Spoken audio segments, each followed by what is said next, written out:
Hey, good afternoon, ladies and gentlemen. Welcome into another edition of Clark After Dark right here, live and on demand or direct on RaceON.com, folks. Another week into the history books across this great land and all the world of motorsports, of course, is,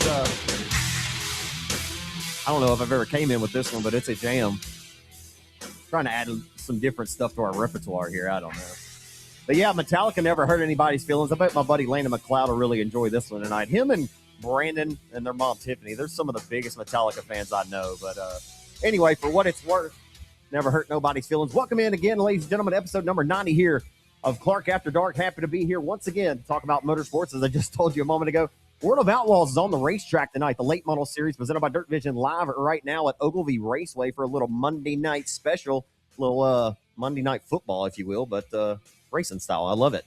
Love everything about it. As the Dirt Car Summer Nationals has been rained out these last two nights. They were supposed to be at Peoria tonight. They got rained out last night at Lincoln, as they'll get back on track tomorrow and throughout the remaining of the week as well. NASCAR raced at Naval Base Coronado, a makeshift racetrack they threw together on the at the Naval Base over in San Diego, California. Pretty incredible to really see them put that thing together and how it all kind of unfolded and transpired there in real time. And Corey Heim, in only his 13th career NASCAR Cup Series starts, comes out with the victory, and he earned it, folks. He earned every single bit of it. They're at the final, 8 laps. 2311 was all running 1, 2, and 3. And I text somebody, and I said, if they finish this race in this way, they're going to burn this place to the ground. These fans are going to absolutely riot. They can't handle any more of Toyota winning. The lawsuit, everybody just can't let it go. Rather than giving Corey Heim his credit for winning this NASCAR race, and he did it well. I mean, he ran down Tyler Reddick, passed him. Some contact was made there. And yeah, 2311 finished 1 and 2 because Bubba Wallace still did rally from being 2 laps down to come home and finish in second. But that's a long enough spiel on this intro about what happened at Naval Base Coronado. Corey Heim getting his first career win, which was really cool. So I thought I'd mention it here. I'll welcome on my co-host of this podcast now, my good friend from Alexandria, Louisiana. He's the man with the plan. It's been a little while since you've had checkered flags in your hands for what it's worth. But it's my man, Cortland Smith. How we doing tonight, big dog? Man, we're doing good. Like you said, I'm kind of a little bit sad. These summer national races keep on getting rained out. It takes away my midday spice of, you know what I mean? Getting able to watch some races midweek. And when you sat down in that new summer national schedule, it was 30 straight days of racing, right? Yeah. And now they're getting all these breaks. Heck, I experienced the 2-day break when I was up there, and now we got another 2-day break. So, I'm doing good. I'm happy the World of Outlaw late models are racing tonight, so we still got something to watch. But a little bit sad about the Summer Nationals raining out, man. It's just something cool to really watch and spectate. Those guys that go out there and do it on the grind. But it was really cool to see Corey Heim pick up that win too, man. I'm glad you mentioned it because I was going to mention it at some point. People can say whatever they want, but at the end of the day, the dude went out there and won a NASCAR race. Don't discredit the guy. I don't care. He had to do a lot of different things, whether money got him in that position or whatever else that happened. The dude has obviously worked his tail off in some shape or fashion to get there, and don't discredit the dude. We can start all this conspiracy theories and stuff like that, but man, don't discredit Corey Heim for picking up that win because he definitely earned that one, like you said, Zach. But man, we're doing good, man. It's midsummer where we are. I'm hoping the radars show 10 straight days of sunshine, so hopefully we're out of this old wet spell that we've been in. You don't say. Now, never trust it. By no means. Don't trust it. It'll probably change in 25 minutes, and your radar probably says different, friend. That's all I got to tell you. But we're doing good. I can't complain a whole lot, man. Really excited what's coming up next couple of weeks, man. It's busy season, right? You hear a lot of late model drivers. All the money that could be won in late model racing and all racing, right, is right now from Memorial Day weekend to about Labor Day. This is right here is our busy season. We are cramming in. I mean, every weekend you look at, you can go race 4 straight nights even around here, or at least 2 to 3 nights around here. You go up in Iowa, you can race for a week straight, right? So it's busy season right now, my friend. Speaking of, I made a comment on Jeff Hammett's Facebook post yesterday or the day before regarding and I text Chris David. I sent you the screenshots that I sent Chris. Hey, Chris, by the way, I sent the screenshots to Cortland so he could see what we talked about, just because I'm being dead serious. I didn't send it to Rollo and Bubba, though. I just sent it to Chris, obviously, because it would be something that if we did something like that, obviously we would have to rely heavily on streaming revenue, but we would obviously want get fans in the stands. That's ultimately what we'd want to have. But Cortland, I pitched this to you. What do you think of a winter series, maybe We start mid-November, or maybe even a weekly series. Like once we get out of the summer, we're out of the dog days of summer when it cools off a little bit more, maybe September, October, but maybe a Thursday night. I said, okay, Jim Revis, I don't think he listens to this podcast. My good buddy, he runs an iRacing series, and I won it 2 Wednesday nights ago. First one of my career, by the way. Congratulations to me. Nobody cares except for me, but it's okay because those things are hard to come by. I don't give a shit. I'll even show you my Victory Lane photo. But anyway, I had a bunch of sweet girls. My crew chief was down there with me. It was a great night in Victory Lane. I'm just going to tell you right now. Anyway, hey, these things are hard. I don't give a damn what you say. But anyway, Jim has this series on iRacing called Wednesday Night Street Fight. So that's what I told Chris in the message. I said, dude, we could name it Wednesday Night Street Fights, and of course they had the old ESPN Thursday Night Thunder deal west where Jeff Gordon got recognized. But I was just thinking, I'm just brainstorming, right? I'm just thinking out loud. That's what I told him even in the message. Look, man, I'm just thinking out loud. I'm brainstorming here. What do you think about potentially and this is what I'm thinking, Cortland, A mods, B mods, and hey, I don't give a shit. Limited, you want to run with the B mods, y'all can figure that out, but we ain't running more than 3 classes. So if the limiteds want to race, you better get with the B mods. The B mods, you better get with the limiteds and figure it out because we don't need 300 cars there, though we need a good, respectable car count, right? We need 30 in each. That's what I'm thinking. 90 total cars, kind of like KR's little 99 Nationals. He knew exactly what he needed coming into the race, right, to make that deal tick. All right, if we get 30 in each, that makes you 90 cars, and you only have one little B main, or maybe we'll just need 25, but you would need to have these drivers committed before, right? But I'm thinking, Cortland, like I said to Chris, here, I'm just going to read it out loud to you. Why not? This is what I said to Chris David. Why not? It ain't going to hurt nobody's feelings. Hell, we're just all here having a good time.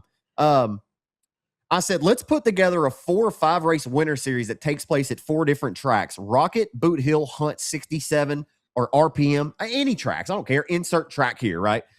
You can take your best 3 finishes for points, so not all are required to attend, or we just do standalone events at each track. So I was like, but they're all spread out over a few months so they can be planned and drivers have a chance to commit. We call it Thursday Night Thunder or Wednesday Night Street Fights. I said, I'm totally brainstorming out loud right now. I said, I've got some pretty cool ideas. I don't know if they're good, but I truly believe it could be done if done correctly. Right. I'm in the comment I made on Facebook when I commented on Jeff's post is, let's take a page out of Iowa's book. And I know we've talked about this briefly on this podcast before because this is an idea I've had for a long time, right? Like this is something I really feel like we can do. Yes, it's in the South. Yes, it's hot down here, but I think that if planned accordingly, something like this can work. And Chris said, I am tracking with you. We have to do something to get racing in. I'm brainstorming too. Keep it up. He said, I'm going to be with Harry tomorrow. Harry's the co-owner, of course, of RaceON. He said, and we're going to be ready to go get out of the box because at this point, rain has absolutely obliterated this racing season. Like it has. Northeast, West, and South, like it has tried to kill this season. And it's been hard. Like, how do you think these racetracks keep their doors open? By hosting races. Whether they have 100 people in the stands or 3,000 people in the stands, the only way to make money is when the doors are open and the lights are on and cars are going around in circles. If it ain't open, you ain't making nothing. So how are you paying your lease and how are you keeping your racetrack open? You know what I'm saying? So, yeah, this is just a little side quest that I have on top of the dates we already have. Who knows if it'll come to fruition, Cortland? But what do you think about like a Wednesday night? Maybe that's church night, so I don't know if that's the best night, right? Thursday but like night. a Tuesday or a Thursday night, right? Like, why not? We have practices on Thursday nights all the time. Why can't we just go ahead and lace them up and race? That's just my deal. I mean, I'd be all for it, really. When you think about like our winter day, especially down here, and I know other places, but you talk about Louisiana and our general area, like our cold snaps really don't happen till January and February, right? So like that November, December is kind of wide open. I know people get fishy about going like Thanksgiving and Christmas, but let's just be real. Half of y'all don't like y'all's family anyway, and you ain't going to no family Thanksgiving as is, all right? You know what I'm saying? Like you'd rather be racing anyways. I mean, I'm just going to go ahead and put it out there, but no, like 100%.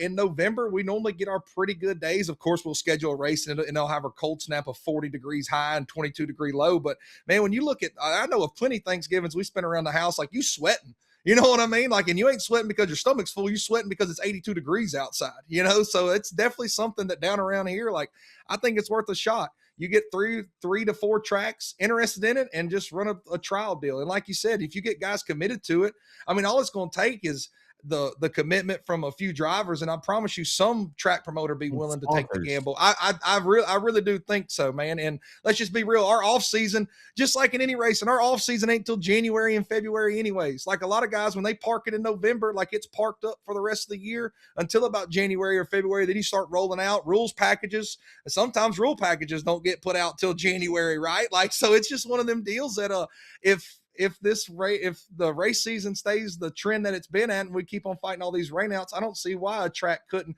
go out there on a limb, right? Like Boot Hill has the Granddaddy right there, Thanksgiving break, and they always have a really good turnout for it. What you got? Hold on. Yeah, go ahead. I just had a thought because I can already see it now, right? We put this out and I see half of our roster, right? Or half of our driver roster right here. And half of them are going to say, it's hunting season. It's fishing season. We want to go hunting. It's like, well, buddy, you don't have to come. That's the great thing about it. Like, you don't even have to come if you don't want to. But if you can tune in and watch on RaceON, that'd be great. But if you don't want to come and race, then that's what's great about this. You don't have to enter it. You know what I mean? Just like every other race, you don't have to enter. But it works out for you through March, through whatever time it is until fishing and racing starts. You can fish year round if you want to, but hunting season's from typically about middle of October through first or second week of January, around that time. Don't ask me. I ain't no hunter. My whole thing is like, yeah, you're going to get that. We're hunters. Well, this isn't for you, bud. This is for the real racers of the punch. I'm not trying to call any of you folks out that do both. Like, that's perfectly fine. My boy Frank the Tank, he's a hell of a fisherman, but guess what? He'll fish he'll wake up at 8 a.m. and he'll fish from 8 until 3 o'clock. He'll go hop in his damn truck and pull the 316 car to the racetrack, and then he'll go out there and honk the horn at the dirt track a little bit. You know what I mean? So my whole point of this is like, you'll do it if you really want to. And if you don't want to, that's fine. But you don't have to comment on Facebook and tell us that you're going hunting or anything else. We know it's hunting season. That's fine if that's what you want to go do. But guess what? We're going to try to race over here, and we'd appreciate it if you supported it and maybe send a car to or a couple of your people. We appreciate it. Thank you very much. And it's very much one of them deals that it would be a whole group effort, right? Like you said, from streaming, working in with it, because let's just be real. The sponsors are race fans. Are they used to going to the dirt track in December? Who knows? You know what I mean? Like, nobody's really ever tried it, or late November. So it would be a full conjunction. Don't, by no means, anybody that's listening to this, don't think that we think it's just that easy just to throw a race on Thursday night in November. We're not saying that. We're just saying it's worth a shot. Like, there's other places in the country that can do it. It's worth a shot. Like, the sun goes down at 5:30. Hot lap. I mean, we could be hot lapping while the sun's going down. Start it right at 5:30 as soon as the sun goes down, or we get shade on the racetrack, go racing, be done and out of there by 10 o'clock, right? Like, it's just an idea. This isn't a shot at anybody, because obviously I work at Boot Hill and I love Bubba and Rollo, and we've talked about things, how to get more people in the stands. But I'm going to tell you this, and I know that they would agree when they hear this podcast, and I hate saying it like this, but you take that crowd we had on that Friday night arms race. You take that crowd. Of course, we got rained out on Saturday. I'm pretty sure we could pull that crowd plus a couple hundred more on a Thursday night. Just saying, because that crowd was pitiful. It really hurt my feelings, honestly. It hurt my feelings, which brings me to this question, Cortland. Why is it that, like, I don't understand sometimes. Why is it that we can, and this isn't to Bubba and Rollo. I know why they do it. This is us having a conversation on this podcast because it's fun to talk about, okay? Like, I play devil's advocate and play dumb a lot here when I know the answers to questions that I ask, because I like talking about it because it's fun. But anyway, how is it that that Boot Hill, let's just say this is a hypothetical question. How is it that Boot Hill Speedway, you ask, could host a 30,000 win factory stock show? All right. How could they host a 30,000 win factory stock show yet are scared? I don't want to say they're scared. I'm not speaking for Bubba and Rollo, so I'm being careful here. But yet we just found out the Mississippi Challenge super late models at both Sabine on July 3rd and then on Saturday, July 4th are canceled at Boot Hill. Okay. We've added stock cars, by the way. That's another great topic here in our conversation here. We're excited about the stock cars coming. Hey, I mean, I don't know. What do you want more? Stock cars or late models? Shit, I don't know. Like, it's a pretty tough deal over here. They're both pretty good. But anyway, like, what? I mean, how is it that a promoter is willing to take the risk to put on a 30,000 win factory stock show, but they're maybe a little more apprehensive to put on a 3,000 or 5 or 10,000 win super late model show? Tell me why that is, if you have an answer.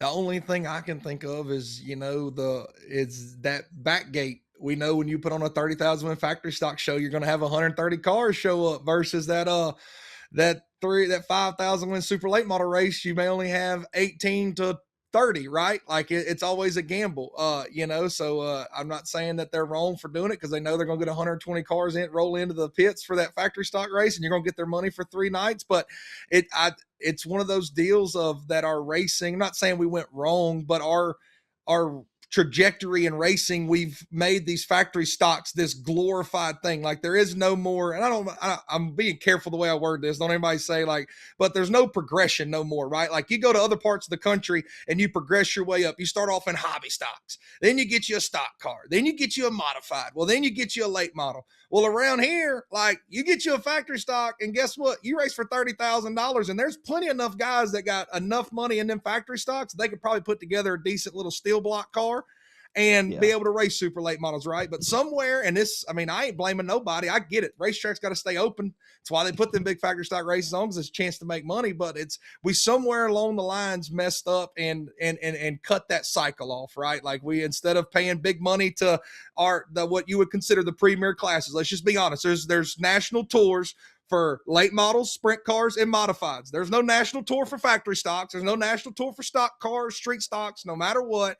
Like there's only 3 national tours: late models, mods, and sprint cars. And that's your elite of the elite. Well, we quit progressing to the elite of the elite level, if that makes sense. So, I'm not going to say they're scared. It's just one of those deals. They know they're not going to necessarily get the cars, but maybe the fans haven't turned it. Like, I really don't know. It doesn't make sense in any realm of world that you think about it, that like, and I know that, that partially you want a good car count. You don't want to put on a late model show and only have 15 cars show up, because then that's what everybody's going to say is, oh, you only had 15 late models show up. It wasn't even a full field. So you got a double-edged sword, but somehow or another we messed up in our progression. And instead of guys working their ways up, and then, I get it. Late models are expensive. There'll never be a time that you see Cortland Smith go own a late model, because like I know they're expensive to run, but it's just something I don't know. I probably rambled around enough to not give a straight answer, but we don't have the cars around here, and we don't have the cars because we messed up our progression of our sport somewhere 10, 15 years ago.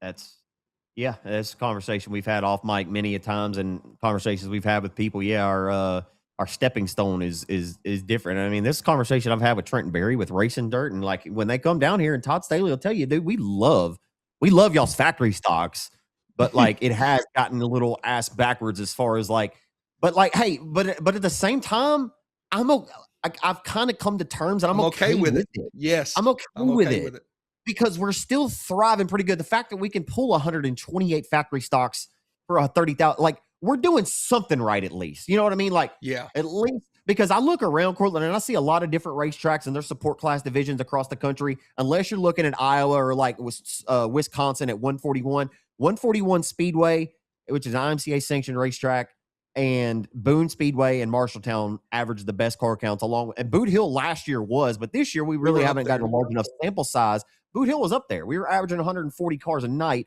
in our first 8 events of last year, which is really, really good. Like we had the largest average car count of any United States Racing Association track on their full roster. So that was something I took a lot of pride in, and I'm really proud of. Like that's one thing too. I'm gonna mention this, it's silly, but I made that iRacing came out with an AI roster. Like you can create your own roster. So I created a 41 car USRA factory stock elite. That's what I named it. And I just went to my race pass and I pulled up the 30,000 win. And I just looked in the C main, the B main, and the A main. And I filled out a 40 car roster. Dustin Hennigan just messaged me earlier, asking me how to do it because he's trying to hook. Ricky Ingles has iRacing, by the way. I don't know if you know, Joe Best bought it for him. And he has like he has a very nice rig. That's all I'm going to say. But anyway, Ricky's trying to figure out how to get out there and race with the folks.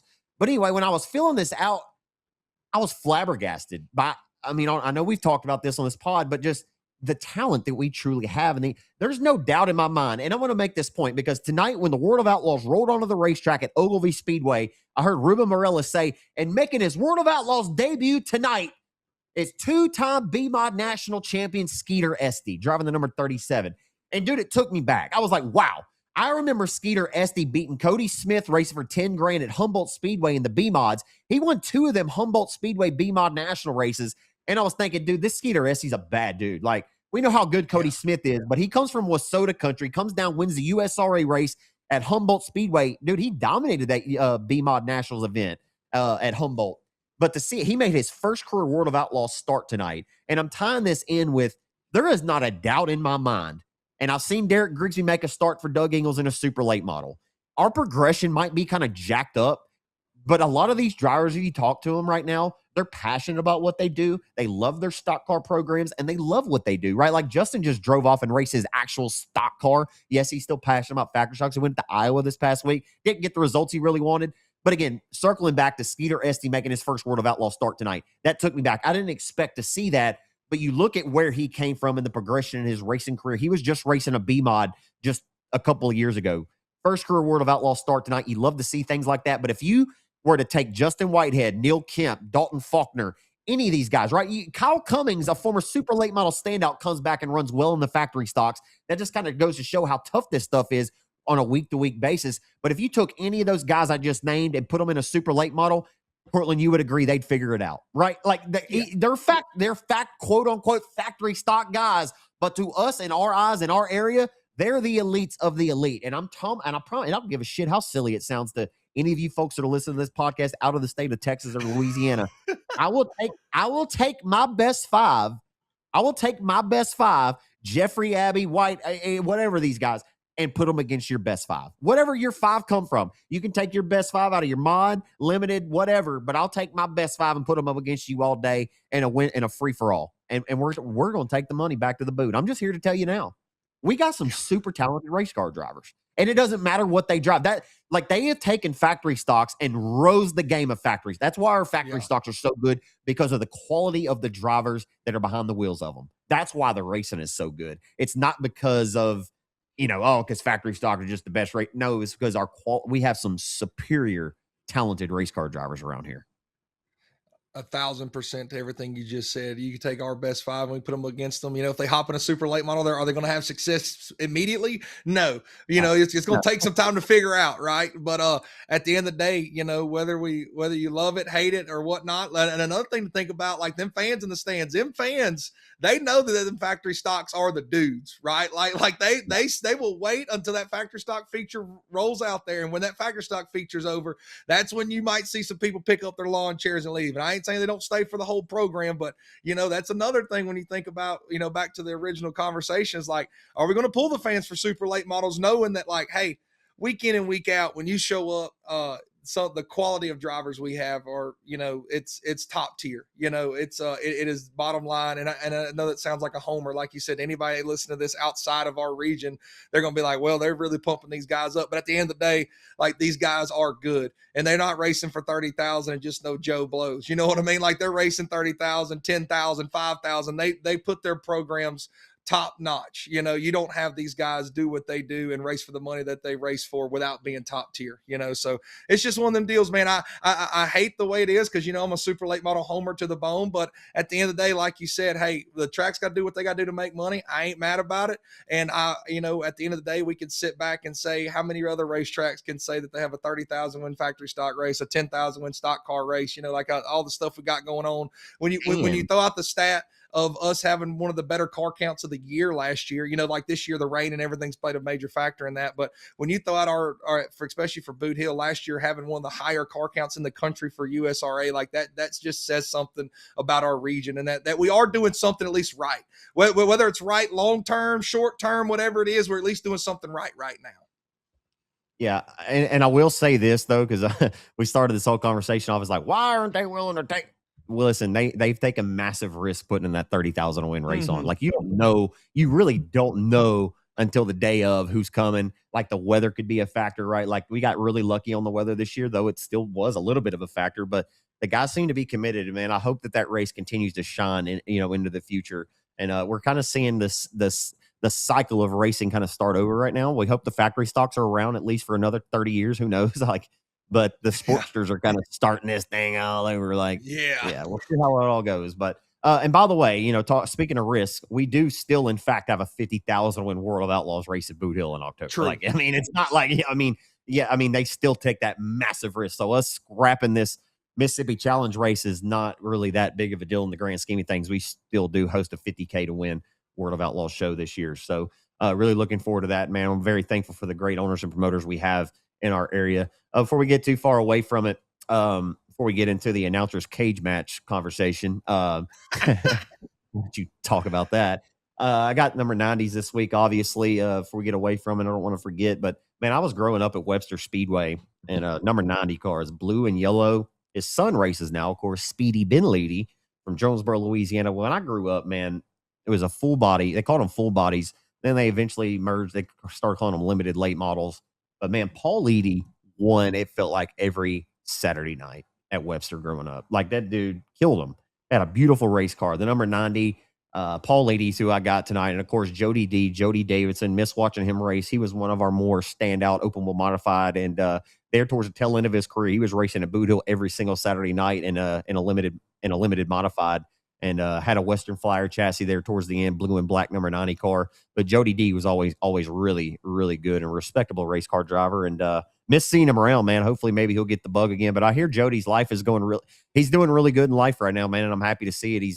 He's married. He's remarried, I believe, and has a couple kids there. So happy to see that for Jody. I think he may even listen to this podcast. So he keeps up with racing a little bit. So obviously I've been talking about the number 90s. The number 90 in the NASCAR Cup Series only has one career win. That was back on May the 17th, 1981, driven by Jody Ridley at Dover Downs International. That's what they used to call Dover, was Dover Downs. But yeah, 1981, driven by Jody Ridley, the only lone solo win of the Cup Series for the number 90. For me this week on the number 90s, or was you done, Zach? I'm my bad. Yeah, my bad. Yeah. Okay. No. You're good. I just didn't want to cut you off there. No, I just wanted silence. Yeah, you just went in silence. Like, I was just making sure we're good here. Make sure we're clear. All right. Number 90 for me this week, like I said, super late model homer. I got to pull somebody from super late models. Flying Brian Rickman out of Columbus, Mississippi. GFP Goat Farm Posse, please stand up. Brian Rickman, yeah, anybody knows when you're on the Mississippi, the Rickman Posse. I talked about Rick Rickman a couple episodes ago. But when you roll into Mississippi, you're going to deal with Goat Farm Posse, especially racing super late models, something really cool. Brian Rickman won the 2022 Comp Cams Championship. He was the first ever driver from Mississippi, I believe, to win that championship. I kind of miss seeing them out on the road a lot more. They don't race as much as they used to. I'm sure they're busy with what they all got going on. But Flying Brian Rickman, and then Blaine Brown out of Ardmore, Oklahoma. I kind of go back and cheat sometimes and look up. I go to the 30,000 roster, and I'm sitting there going, like, I know I saw a 90 on the track at some point in time, but Blaine Brown from Ardmore, Oklahoma, he competed at the 30,000. But the man is 5 for 6 in top 10s at Southern Oklahoma Speedway in the hobby stocks this year. So in most time racing at Southern Oklahoma, I think the only time he ventured out this year was to Boot Hill for the 30,000. So shout out Blaine Brown, Ardmore, Oklahoma, Southern Oklahoma regular, and 5 for 6 in the top 10s over there. So shout out Blaine Brown. Back to a referral of a Hammett post yesterday about an announcer's cage match. Your name was tagged in that a few times. I'm sure you got a kick out of that. Neither one of us commented or liked anything on the post, but we kind of got a kick out of it. I don't know, dude. Like, if you were challenged to an announcer's cage match, who is shit, I don't even know where I'm trying to steer this conversation. I'm just here to tell you. I'm just saying, if anybody wants to hop up here and crow, they want to hop up here and crow. Your boys. But I would rather solve it on the racetrack. Listen, Cortland Smith, we race together quite a bit on iRacing throughout the week. You get the better of me sometimes, and sometimes I get the better of you. But I really think that I can wheel shit out of a race car and nobody knows it yet. Okay, that might be just this Fugazi in my mind, right? Fugazi, I don't know. But I really think, like, I don't know if I want to race you head up, but I'm telling you, if we started side by side in a King of the Hill, I'm gonna hold my own against you, cuz. Okay, I'm here to tell you right now.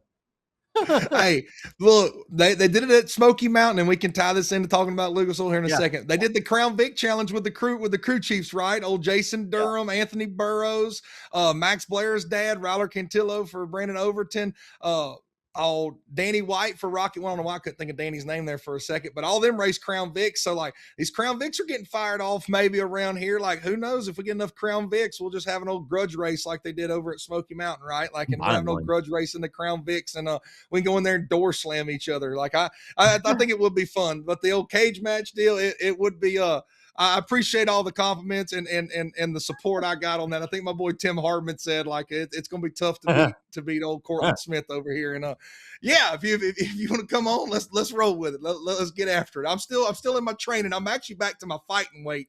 And when I finished playing ball, I've been in there in the gym with the boys. So I'm actually back to my old playing weight down here, still doing some agility stuff. So, we might get froggy one day. Who knows? Step up. We'll see. But no, the grudge race and the Crown Vics will be pretty cool.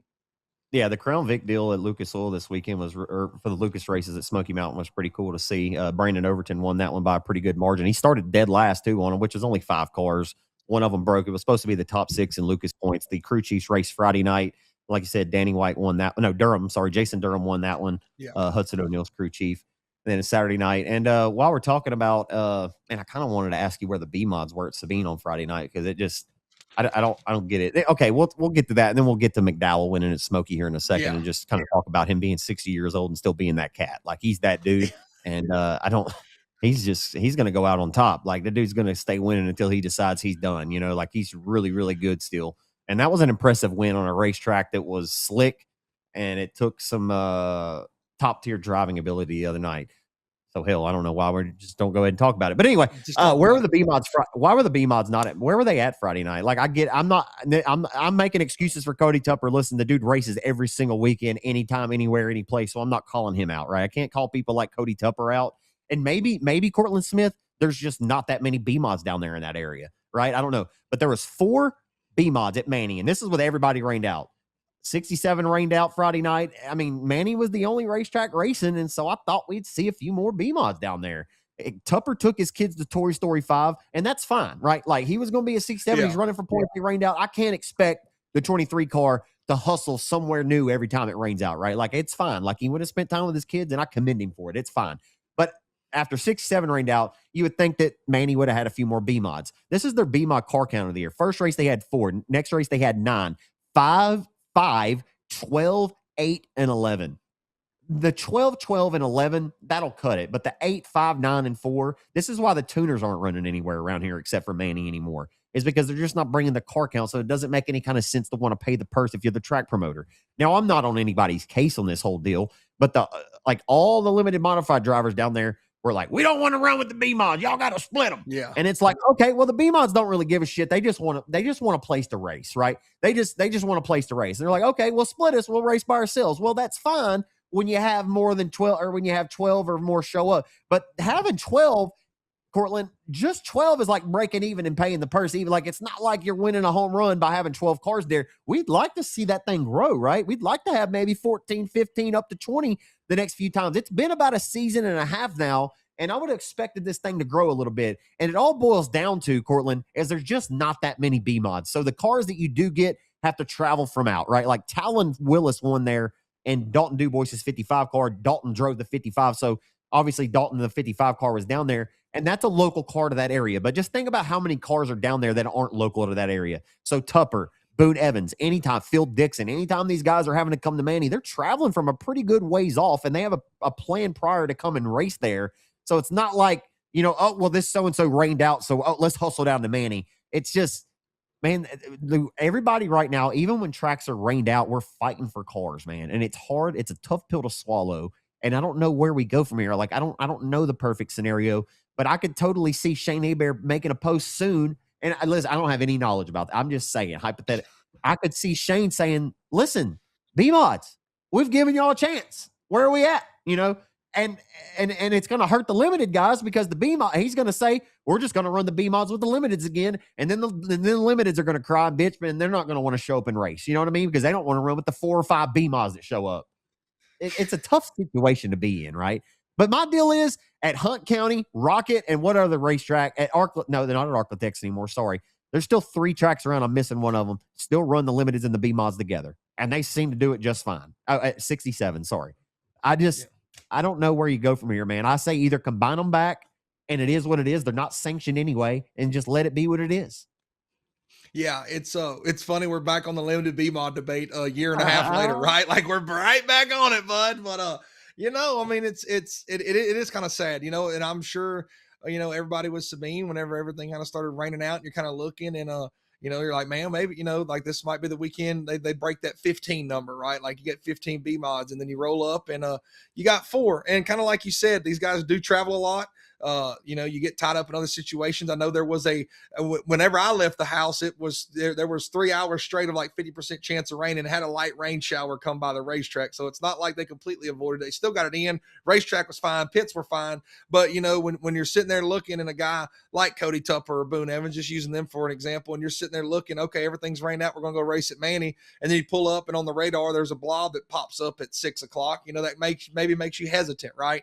And kind of like you said, down here, the B mods just have it taken off. Like, it's not, all those tracks, like when this first started was Boot Hill, and all the guys down here, like the cars that Manny really pulls from, or that area just doesn't have a lot of B mods, and like you said, it's a lot of guys that do travel in. So it's a double-edged sword. It goes back to whoever made the rule package where B mods were able to race with them in the first place. Whenever that all happened, that opened a whole can of worms, and now we're dealing with it X amount days later, right? So it's just it is what it is. I hate to see it, but at the end of the day, it is what it is. You don't know till you know. And right now, I think that they will have good turnouts. I do believe it. I really do enjoy the B mod class. I think the B mod class is something that I think that's where we're going to evolve to when we start talking about the evolution and everything of racing. And we're kind of cyclical cycles, like we'll evolve to that at one point, but we'll just see how it goes, man. I know that the 4 cars isn't necessarily what they wanted, but at the end of the day, don't take nothing away from Dalton Dubois. That 55 car was pretty right the other night. His stuff was really good. He outrun Connor Williams. Connor Williams has shown a lot of speed this year since he got his new car. And shout out Rim Bud, owner of Arklatex, drives down there and races, right? So going to give a shout out to him. And Jeremy Miller was the other one, was the 4. So I'll give a shout out to all 4 of them for showing up and supporting. But at the end of the day, it just kind of is what it is. We got this can of worms, and we're trying to control it in whichever way, shape, or fashion, and trying to make as many people happy as possible. And at some point, like you said, the track's got to make a decision of like what's best financially. Like does it really make sense? And that's what'll have to happen at some point down the road. You only need 2 cars to have a race. I've said that for a long time, but nobody wants to just watch 2 race cars, and nobody wants to watch just 4 race cars. But if that's what showed up, then so be it. And then that's fine. It's not like you can't run them. I mean, it is what it is. You might as well get the good out of what you got.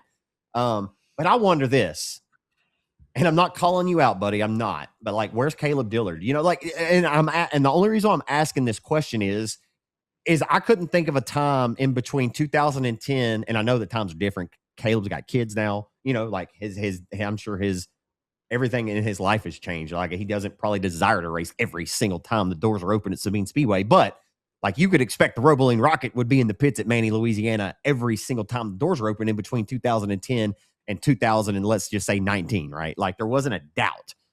Obviously Cade went off and his career is shot off to a different level. And I know Caleb was racing, the big block modifieds, but that's where I went. Like, where's Caleb Dillard out on this Friday night? Like, is his B mod broken, or is he just not racing? Because we need him. Like, I say that because we need him. Like, we need you, Caleb Dillard. This racetrack still needs you, and you're a big deal down there to these people. You really are. Like, whether you believe that or not, Caleb, you are a big deal to a lot of these race fans in that area, and they like to see the 18 cars. So I'm calling you out. We need you at Manny the next time the doors are open. All right. Thank you very much. That would be great. But I hope the car count continues to grow, but I don't want to beat the horse dead anymore on that. Congratulations as well to Josh Martin for getting the factory stock win. Hey, what's more likely? Does Josh Martin get his next win? What's more likely? Does Josh Wynn get his next win and one of the 3 other cars he's driven prior, or a new car, or his 88M? What's more likely? Probably his 88M. I would think he wants to get back behind the wheel of that 88M at some point. But at the end of the day, I'm sure he's not mad about driving these other people's cars. Heck, I walked up there, walking in the pits at Manny this past weekend, and I seen him, and he had a smile on his face. He's happy to be there, and I know like he likes to race. And whether it's the $22 star or John Parker Jr.'s ride, or his ride, it don't matter. Like, the dude's just happy to get out there and wheel it, right? Like, heck, he ended up in Smotherman's car the other weekend. Like, it don't matter to him. He just wants to be out there racing. So whatever it may be, but I think he knows that 88M is a hot rod, and I would more than likely bet he wants to get back behind the wheel of that pretty soon, unless he found a fit in John Parker Jr.'s ride. Maybe they're just letting him test it out. They've seen the speed that he's had this year, and maybe trying to see if they can translate that feel into those cars and create some speed as well. But I would be willing to bet he's going to be back up with that 88M pretty soon. I've learned this year is Josh Martin's he's a pretty good race car driver too. Like what he's been able to do, showing the versatility, driving different cars. You see Whitehead do that all the time. Like, he'd hop in Mike Parker's car, he'd go hop in Bobby Jordan's, or he'd hop in this and he'd hop in that. Yeah, granted, they were all outlaws, most of the time, so the feel was probably pretty close for him. But yeah, no, Josh has showed he showed some pretty good strength this year, and I think that all goes back to confidence too, right? Like kicking off the year, getting a couple of those wins early, and you can just kind of see, like you said, he had a smile on his face. You can kind of tell a driver that it reeks with confidence. And Josh Martin has never needed to reach into the bucket and find confidence. You know what I mean? Like he's Yeah. always been a confident cat, and yeah, if you take his confidence away from him, I don't think he performs as well as he does. But I don't think that's something you really have to worry about. But with good runs and good results comes confidence, right? Like I'm sure if he had bad results, the confidence wouldn't be quite where it is right now. But yeah, I think he feels like he can hop behind the wheel of anything and go to victory lane. Of course, Jonah Powell won the Sportsters. Ethan Bells picked up another limited modified win. The mod lights were down there, and Scott Jordan's on a roll in those mod lights. He picked up another mod light win down at Sabine Speedway on Friday night. A couple more things here.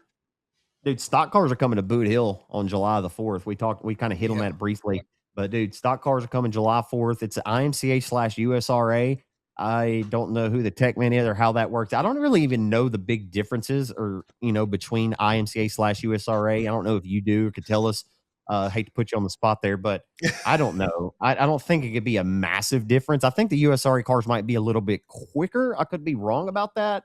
But I think we're going to have us a pretty solid car count. I expect Abby, Neil Kipp will be there. Justin will have his stock car there, along with quite a few others. I talked to David Leger. He is coming. I talked to him today, so that's exciting. That should be really cool, man, having stock cars there. Yeah, we're stock car country, bud. Like let's just be honest. Like we talk about it like we are stock car country. We are Fender Nationals to the bone around here, Yeah. And it is cool to have the IMCA USRA stock cars rolling. And I know that's something that a lot of them guys will probably want to come race Boot Hill, right? Like a lot of those guys that maybe don't get the chance to bring their stock car over there and they've seen it. And I mean, like let's just not hide the fact, like when a guy like Michael Rigsby I talked about on the podcast, and he says Boot Hill's got it going on. Like, I think a lot of other people notice that as well, and they want to go race there too, right? So it will be cool. I know they got a little different motor packages. Tires are obviously, I think, are different. A little bit suspension rules are a little bit different as well. I'll do some more studying up as we get closer to that weekend. But I mean, I'm really am excited about it. Like it's Dustin Jarrett's favorite class in the world, right? IMCA USRA stock cars. So and really and truly, like that IMCA USRA stock cars everywhere else is what our factory stocks are to us, if that makes sense, and it's just it'd be really cool to see them roll in. Like you said, I know Neil Kemp's got one, 36J's got one, like you said, David J's rolling in here. It'd be it's gonna be really cool to see who rolls in. I think they got a couple other racetracks that weekend that they can work their way over here and get to race 2 or 3 nights as they work their way over to the Greenwood Oval. But it'll be really, really cool. I am absolutely ecstatic about it because at the end of the day, we're in Fender country, bud. Stock car nationals to the bone. And how cool would it be to have a barn burner IMCA USRA stock car race, a barn burner factory stock race, and we get on out of there, right? So it'll be a good time. I expect a really good turnout. Like I said, I expect a lot of guys to want to come over and race Boot Hill in those stock cars, and it'll be interesting to see. It really will be. I think it'll be something really cool, and I think we need to hype this up a little bit building into it, because I'm interested to see who rolls in, because it really, when you open up that floodgate, there's a lot of guys that can roll in with a stock car that are pretty stout. Yeah. I hope Blake Clark shows up, wins a lot over at KSP. Man, I could name off quite a few, but yeah, I hope to have maybe Willie G even rolls in with a stock car. Who knows? Come on. You know what I mean? Who really knows? Should be a ton of fun there. What else do we have tonight, man? I tell you what, yeah, Mac Daddy won the Lucas Oil Late Model Dirt Series feature at Smoky Mountain Speedway on Saturday night. He is 60 years old, and obviously he has finished. He's made the dirt late model dream 20 straight years, which is unbelievable. Scott Bloomquist never even was able to accomplish that feat. He just kind of makes his own rule. He kind of makes his own records. The longer you race, and if you stay good throughout the duration of your career, you're going to end up, notching some pretty cool stats along the way. But I really, really enjoyed his post-race interview the other night. He kind of he said something about Kyle Busch, and he said, man, you got to enjoy him because you never know when the last one is. And to hear a guy 60 years of age like Mac Daddy say something like that, you listen and you hear it, and I've always loved Dale McDowell. So much respect for him. And in a 7-year Bloomquist car, I mean, I don't know what else to say, man. I'm a big fan of his, and it was cool to see him get a win. That has got to be everybody's. I mean, if you don't like Dale McDowell, then I don't like you type situation. Like the Mac Daddy is just like, he's the people's champ. Like they call him, I think James Essex like mentioned to him as the commissioner of dirt late model racing, right? Like he's just he's just the dude, right? At 60 years old, still doing what he does, and the partnership that him and Shane have had, like his brother, like I give all the credit in the world to Dane, Dale McDowell.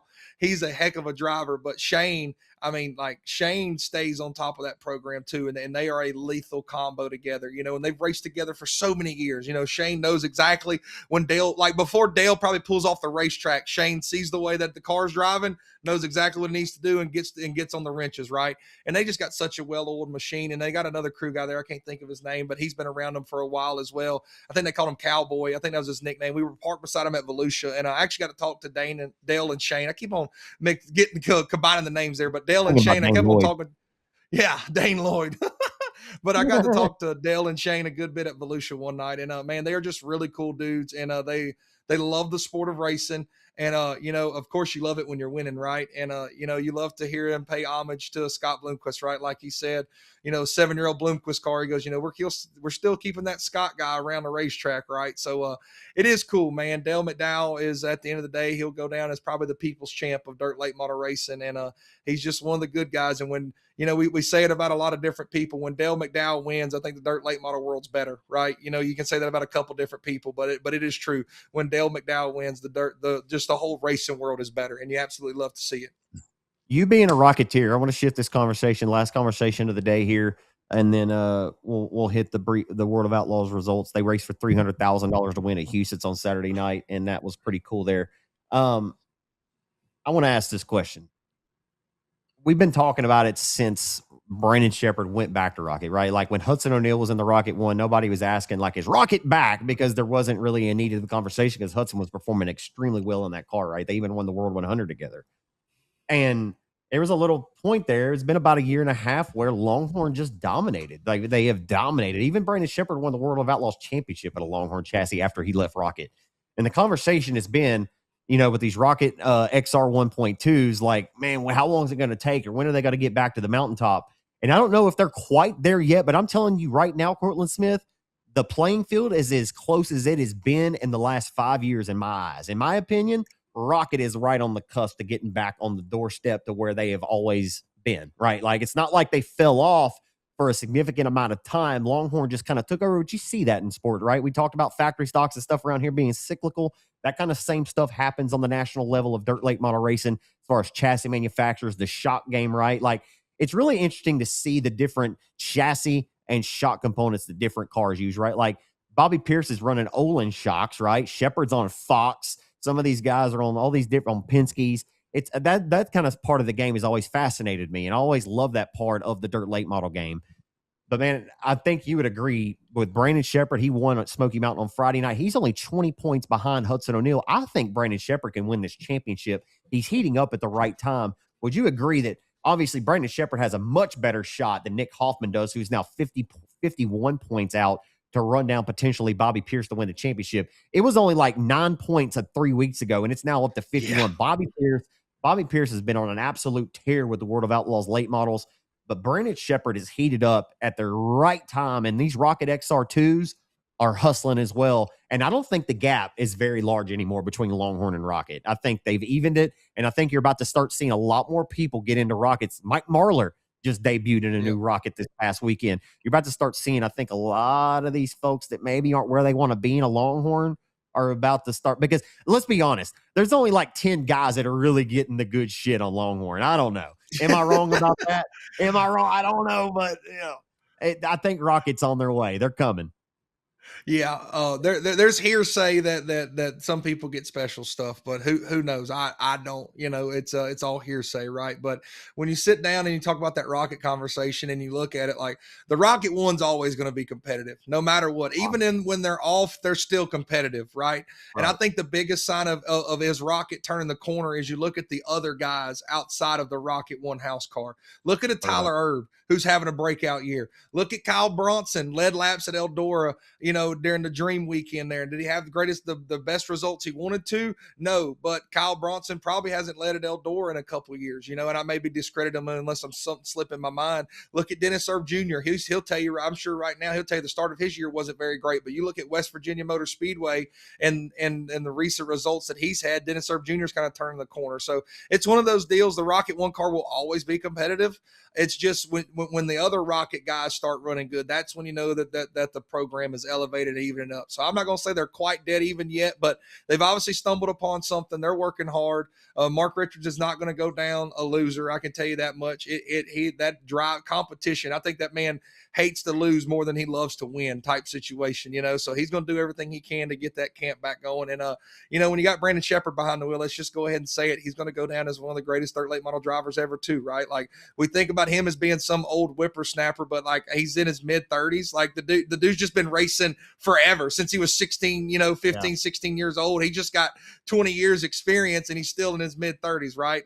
So it's just one of them deals when you put the Rocket One, such an elite team and the standard that they have, you put Shepherd in there and you put any driver that's drove it, right? Hudson O'Neal, won a World 100 in it, right? Like it's that Rocket One team always be good. Just when the sign of other people start running good, that's when you know that they got something cooking. And you look at a Turbo, you look at Bronson leading at Eldora, you look at Dennis Erb kind of turned the corner here the last couple of weeks. That's when you know that the Rockets are slowly chipping their way back to head-to-head competition there for the number one spot in chassis brand.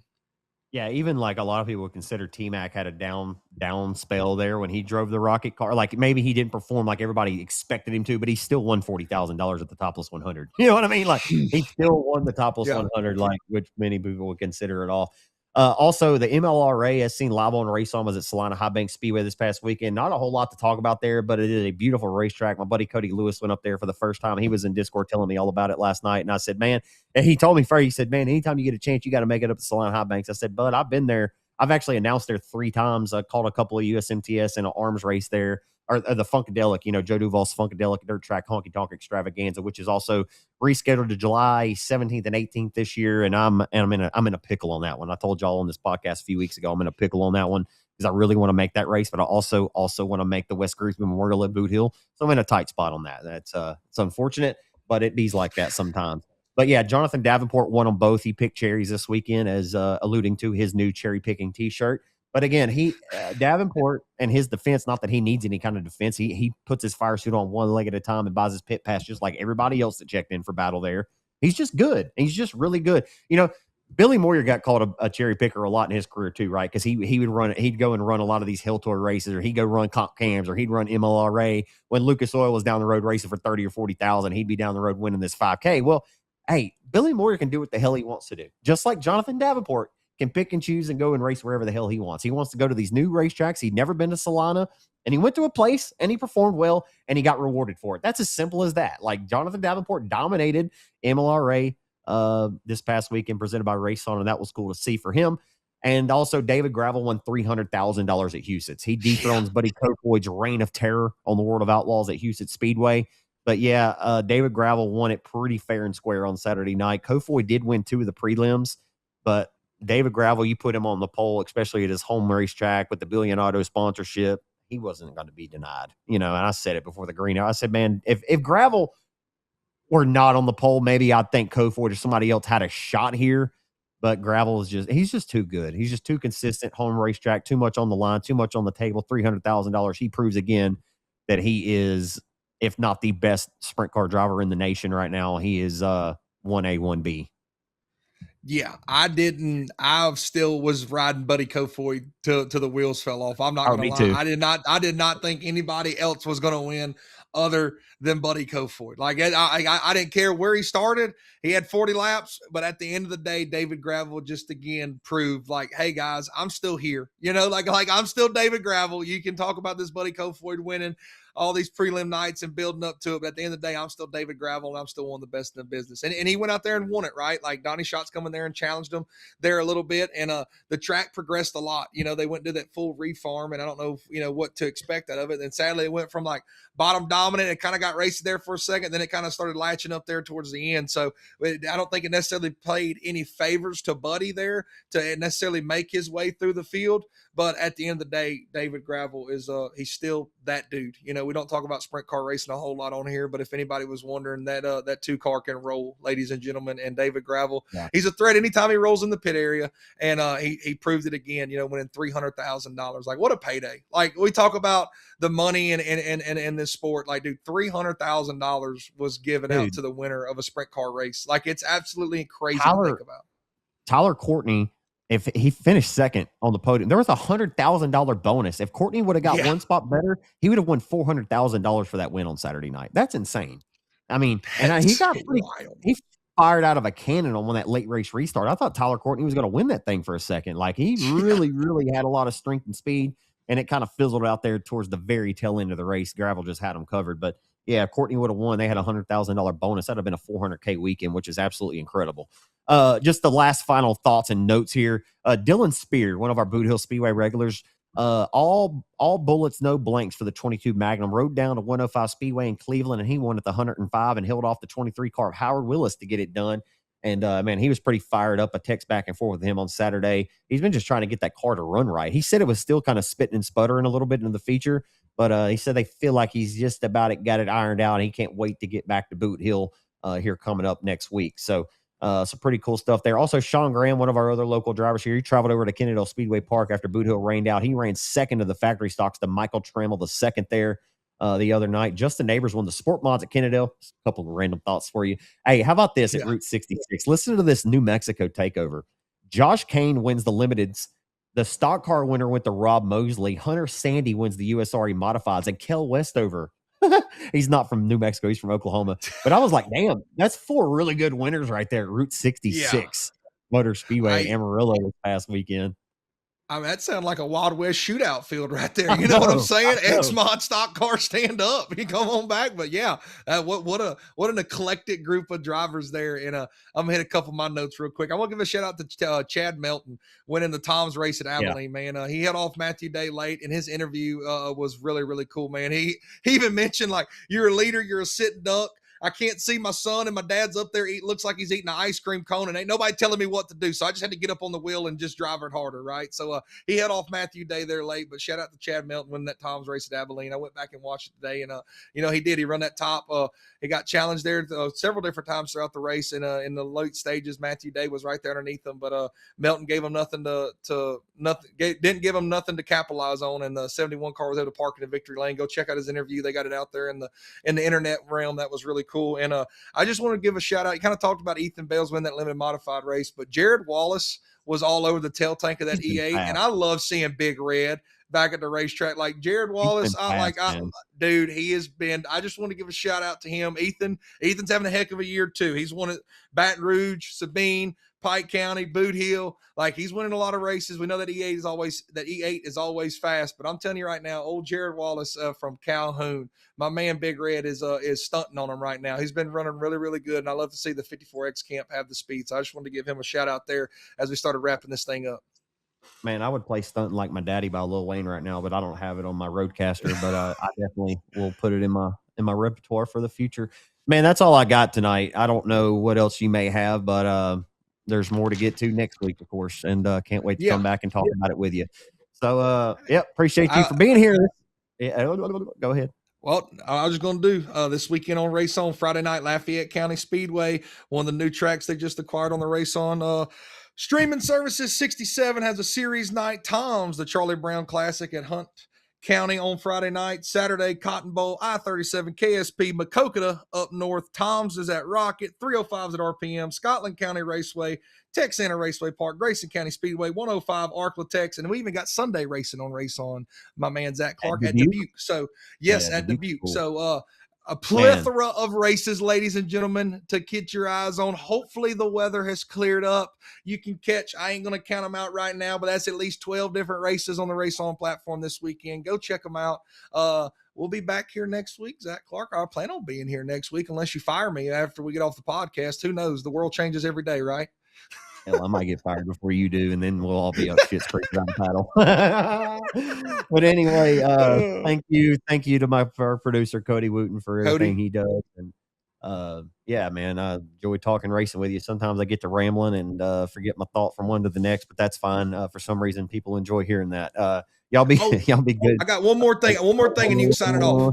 Shh. Hey, Thunder Valley Speedway. I know we got to wrap it up. Thunder Valley Speedway is racing this weekend. Got the factory stock challenge. They've opened back up this year, and I should have had the 2,000 details to here in win. front of me.